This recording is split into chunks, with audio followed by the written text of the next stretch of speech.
देखिए सर, आपको मुझ पर यकीन नहीं है ना, मेरे पास कोई कैमरा नहीं है, और अगर आप कहोगे ना तो मैं और दिखा दूँगी आपको। अब नहीं, कुछ और उतारने की ज़रूरत नहीं है। मैं समझ चुका हूँ कि यहाँ पे कोई भी कैमरा नहीं है। I am impressed. अब वैसे मुझे आपसे एक बात पूछनी थी। आपकी और मेरे हस्बैंड की क्या डील हुई थी? लेकिन तुम्हें इस डील के बारे में जानना क्यों है?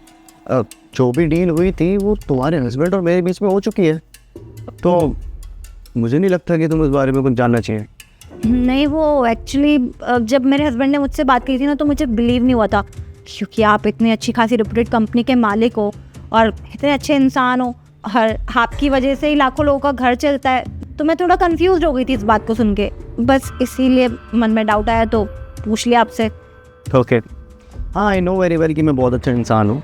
मेरी वजह से लाखों लोगों के घर चलते हैं, मेरे एम्प्लॉयज़ के घर चलते हैं, लेकिन इसमें मैं भी क्या ही कर सकता हूँ ना। एक्चुअली क्या है ना कि तुम्हारा पति मेरे पास आया था प्रमोशन मांगने के लिए।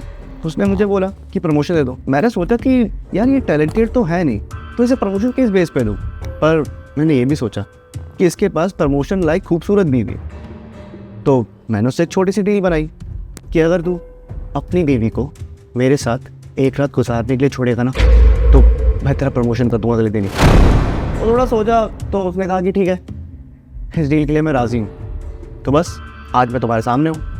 और वैसे भी यार ये सब चीज़ें तो चलती रहती है ना। अब तुम वैसे खुद को देखो कितनी ब्यूटीफुल हो, किसी भी इंसान का दिल आ जाएगा तुम्हारे ऊपर तो है। और इसमें तुम्हारा ही फ़ायदा है ना, तुम्हारे पति का फ़ायदा है। उसको प्रमोशन मिल जाएगी, उसकी सैलरी डबल हो जाएगी, तो तुम्हारा घर अच्छे से चल पाएगा, है ना। तुम्हारे खर्चे, तुम्हारे शौक सब कुछ बढ़ जाएंगे, है ना।